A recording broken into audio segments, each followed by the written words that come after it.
Credit me with science.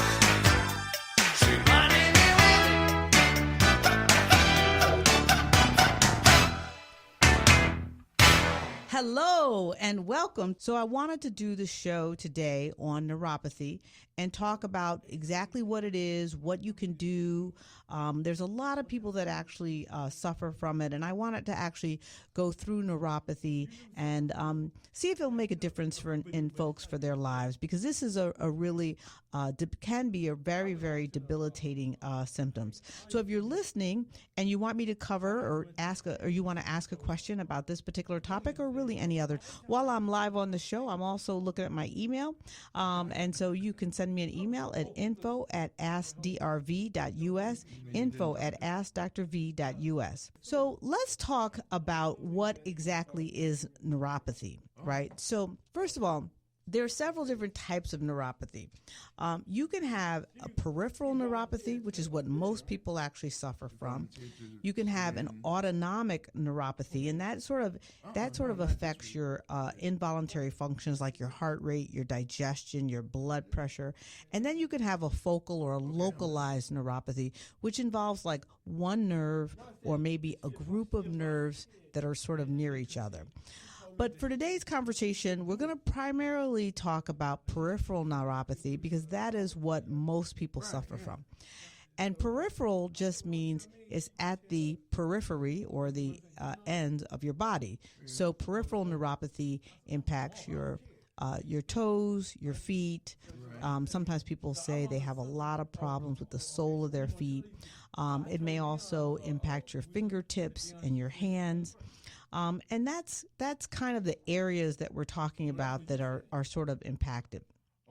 So basically, what happens is there is damage to the conduction of your peripheral nerves that carry information from your brain and your spinal cord down to your hands and to your feet, and it's actually what allows you to actually feel your feet when you're actually walking, move your hands, not have any pain, etc. So this disruption in this signaling occurs for a lot of different reasons. There's a lot of different causes of it. I'm going to talk about that a little bit. But about 35 million people in the U.S. are impacted by peripheral neuropathy. And what you'll find with it is that you get it more as you age. Right.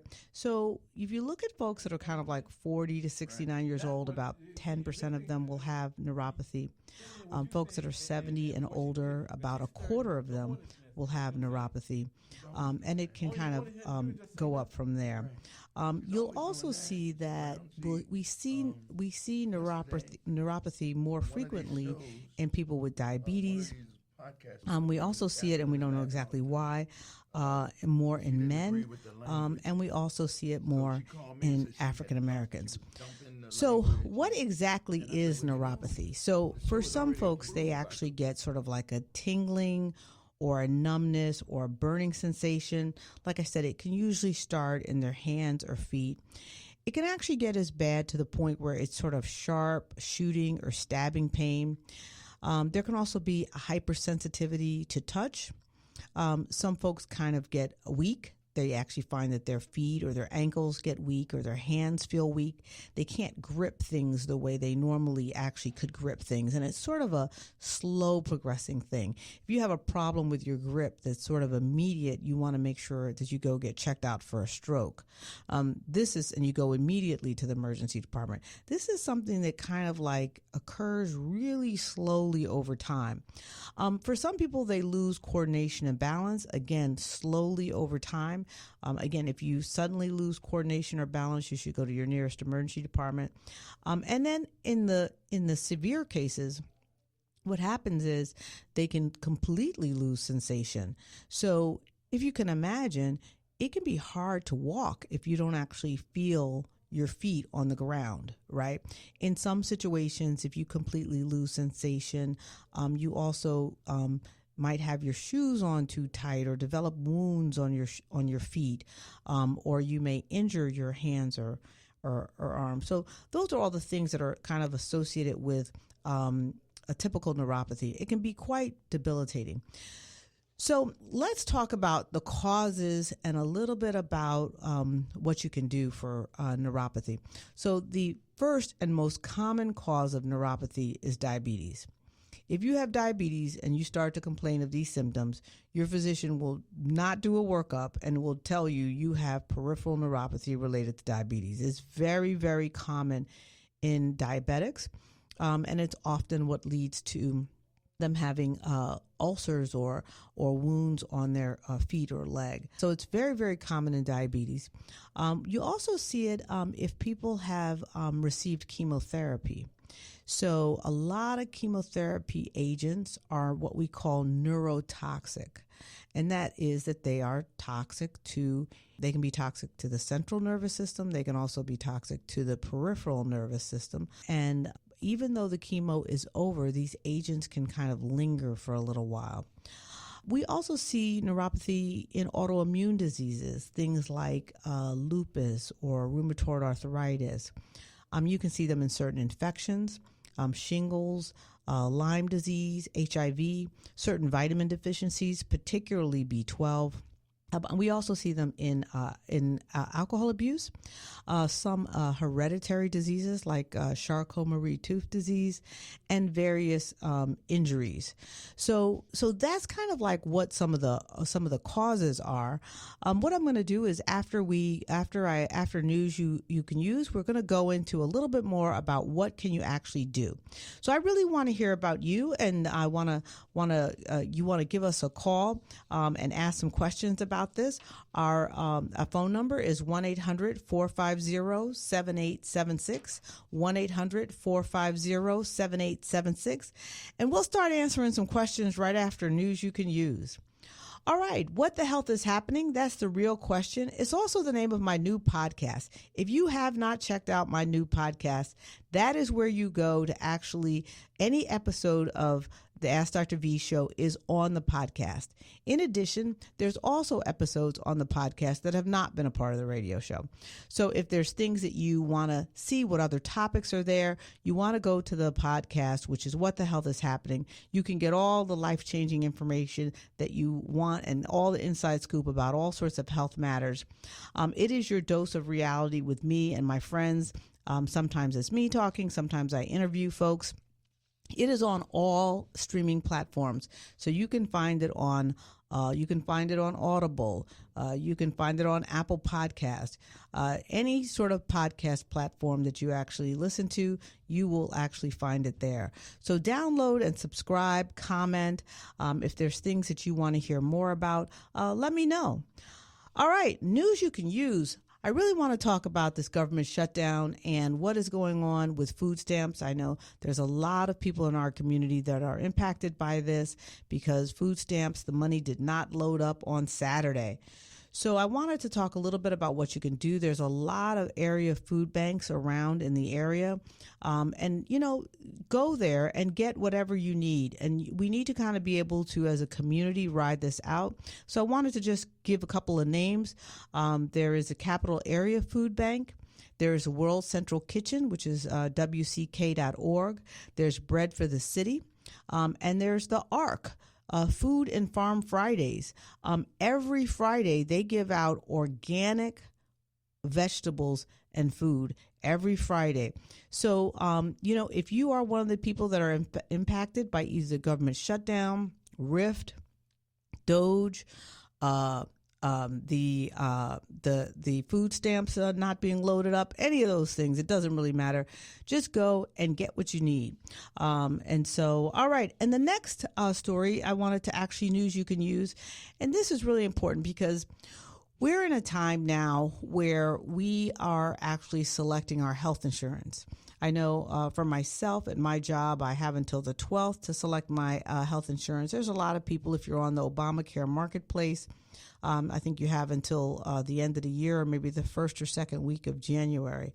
So I wanted to actually really talk about a really important health insurance scam that we are beginning to see out here that you want to make sure that you protect yourself and family from.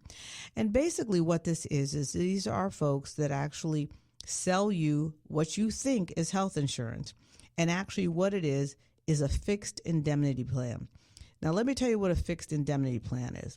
A fixed indemnity plan is they pay a particular amount, a fixed amount. That's why they use the word fixed.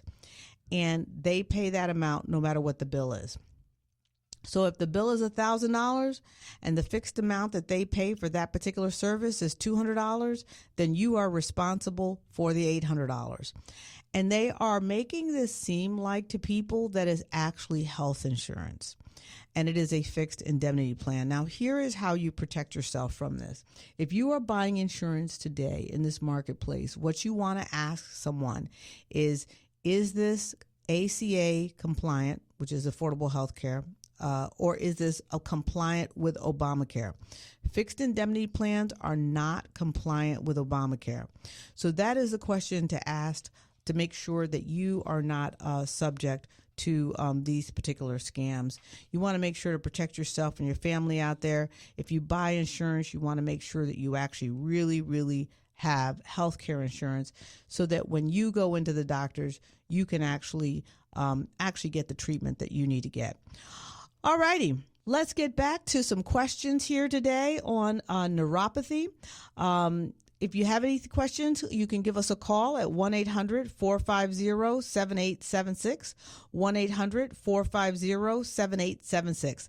I have some folks that have emailed me some questions at info@askdrv.us, and if you're shy and you want to email me questions, you can do that as well.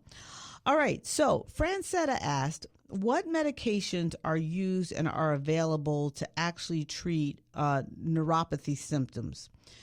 So you'll see several medications that are actually used. These are all prescription medications. These are medications that have to be prescribed by your physician. They've got to be dosed based upon what your medical history and all the things that you have going on. The most common one that you'll probably see is a medication called gabapentin.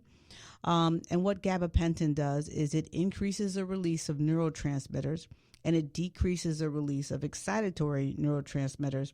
And basically what that does, and the goal of gabapentin, is to actually decrease the pain. There's other medications like Lyrica that kind of work similarly. You will see some people may also use medications like Cymbalta or Effexor.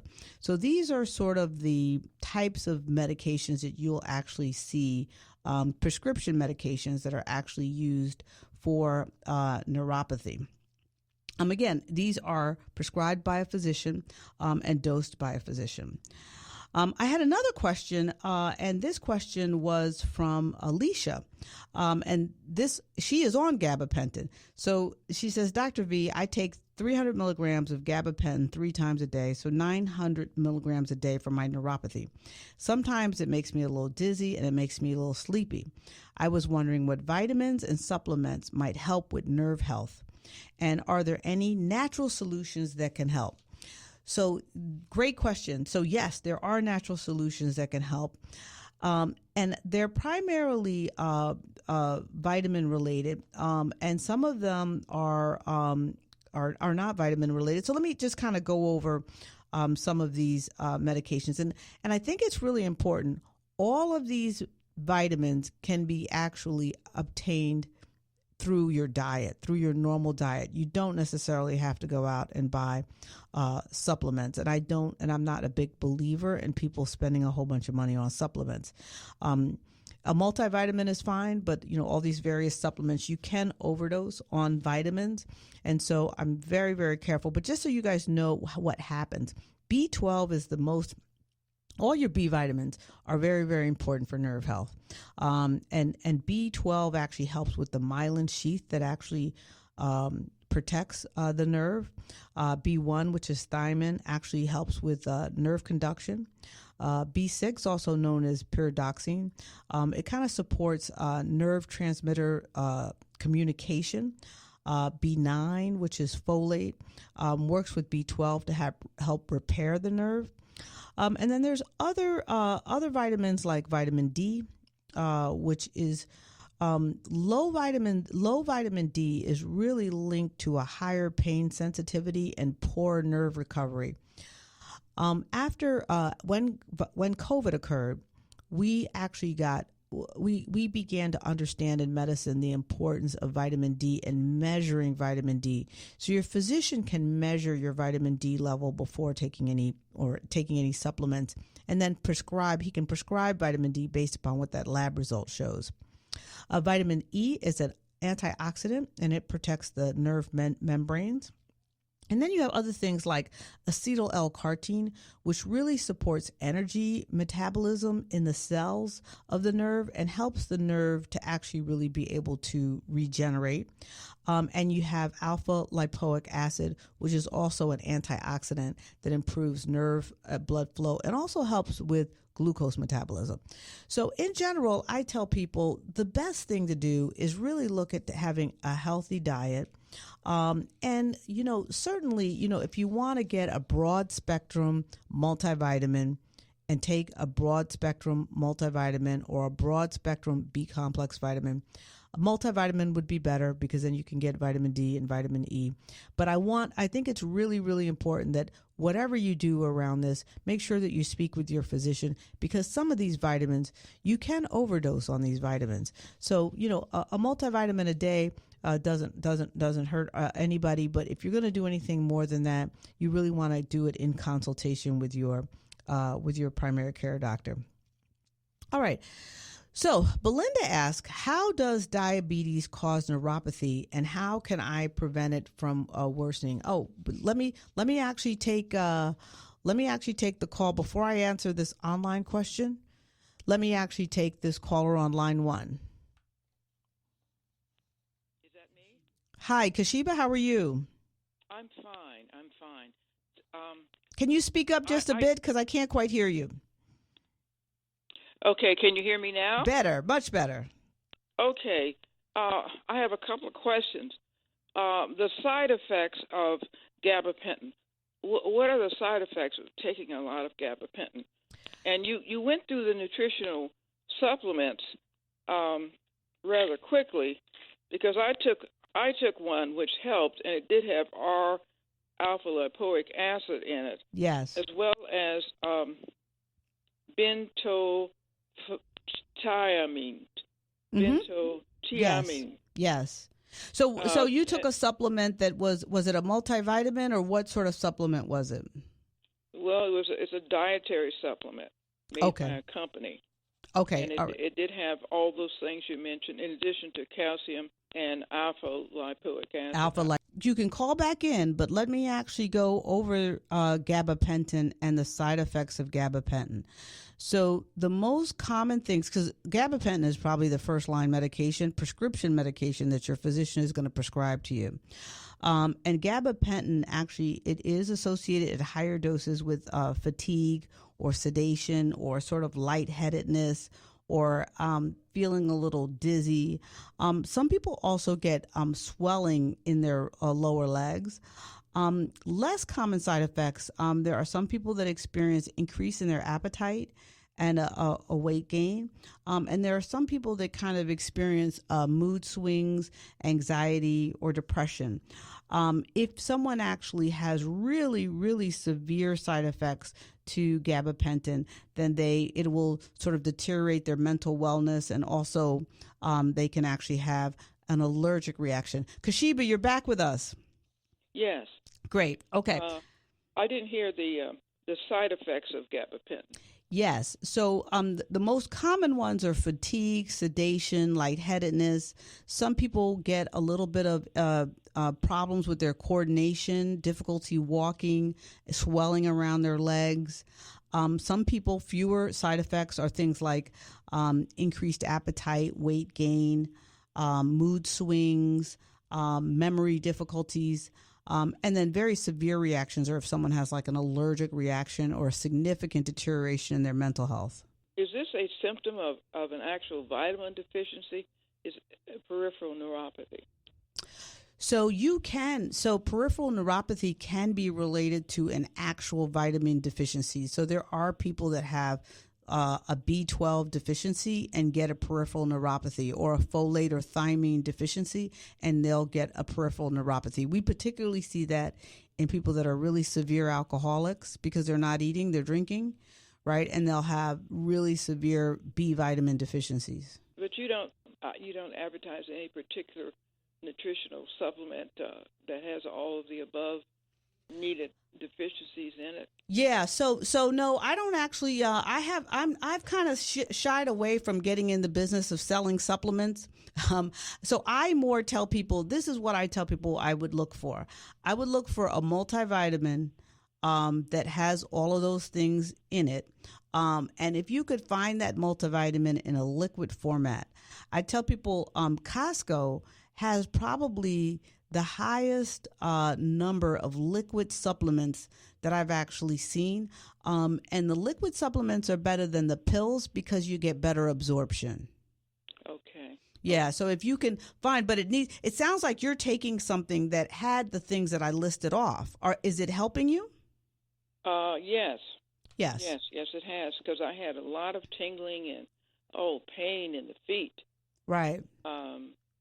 But as I said, it had a couple of other extra ingredients like calcium, alpha lipoic acid. Right. Although it should be R-alpha lipoic acid, from what I understand. Yes. And now, were you able, because of this supplement, to get off of gabapentin? Well, yes. Okay, that's a success. Yes. Yeah, congratulations. I'm trying to tell my neighbor to get off of it because he still has problems, and I want to, address those side effects. Right. I tell people all the time, sometimes people come to us as physicians for the prescription first. And I think, part of what I want to do with this show is to look at, well, what can you do first? Because as soon as we write a prescription, one, it's expensive. Two, it has side effects, right? There's pros and cons to anything that we actually do, whether or not it's a prescription or a procedure. Thank you much. Yeah. All right. Thank you for calling in. All right. I got another question from Belinda. She wanted to know, how does diabetes cause neuropathy? So this is important because diabetes causes a clogging of your small vessels, your very, very, very tiny peripheral vessels. In addition to clogging the vessels like in your coronaries, it also clogs and stops blood flow. That's how come diabetics also get wounds and sores and need amputations, because their blood flow gets very, very bad to their peripheral body, which is primarily their legs and their feet. So when you get that stoppage of blood flow peripherally, then what happens is the nerves are affected. Just like you would get you can get a heart attack. You start to actually get decreased blood flow to your nerves. Then they don't work and conduct as well, and that is how diabetic neuropathy actually occurs. So I got another question from Trey, who wanted to know what other sort of therapy or exercises or things that can help with peripheral neuropathy. So there's a couple of things that are, I think, that are important that have really helped. There are several people that have gotten some significant improvement using acupuncture. And so that is something to actually try if you're suffering from neuropathy. The other thing that you'll see on the marketplace are these vibrating platforms, and you put your feet on them and they jiggle, and it helps to actually increase your blood flow to your toes and your feet. I tell people it's really important to make sure that it's okay from your primary care physician to use these sort of vibrating platforms, but assuming that your primary care doctor is okay with that, given whatever other medical issues you have going on. There are some people that have actually had some significant improvement with these vibrating platforms, and so they've actually really made a difference with neuropathy. All right. Mark asked, are there any new and emerging treatments for neuropathy? And yes, there are. So there's a lot of clinical trials. If you are frustrated, you can also join a clinical trial. If you go to clinicaltrials.gov, there are clinical trials related to neuropathy. But let me actually go over what some of them are. So we're seeing cryoneurolysis, which is actually using cryo, which is cold therapy, to actually reactivate the nerves. We're also seeing something called TENS and spinal cord stimulation. This is transcutaneous electrical stimulation of the nerves. Some people are using the TENS or the spinal cord stimulators to actually make a difference. And the other thing that we're seeing is we're seeing a lot of advancements in stem cell therapy, which is actually allowing for the regeneration of nerve tissue. And I think ultimately that is some of these sorts of things are going to be a real cure. And so these are very, very exciting. As I said, you can go to clinicaltrials.gov. You can Google clinical trials. You can ask your doctor for clinical trials, and you could see whether or not any of those things would actually help. All right, I think I got time for one last question from Stephanie. Stephanie says, I had foot surgery. I had foot surgery for plantar fasciitis, and I also had varicose vein treatment with needles. Shortly afterwards, I was diagnosed with neuropathy. Any sort of surgery on your foot is trauma. So as I said, trauma will actually cause neuropathy. So you do need to, as a part of your physical therapy, look at how you can actually get that feeling again, right? And sometimes with surgery, some of those TENS and some of the nerve stimulations are really some of the best treatment. All right, so the Ask Dr. V show is produced by the nonprofit Channel of Health. The mission of Channel of Health is to inform, educate, and empower communities about pressing healthcare issues. We also provide scholarships for MCAT prep for promising scholars majoring in science and medical-related careers. You can support our efforts and educating and empowering our community, and go to AskDrV.us to donate today. That is a wrap. I want to thank you for joining us today. And if you want to hear a topic that is important to you, make sure to reach out and email me. I do respond. Talk to you next week.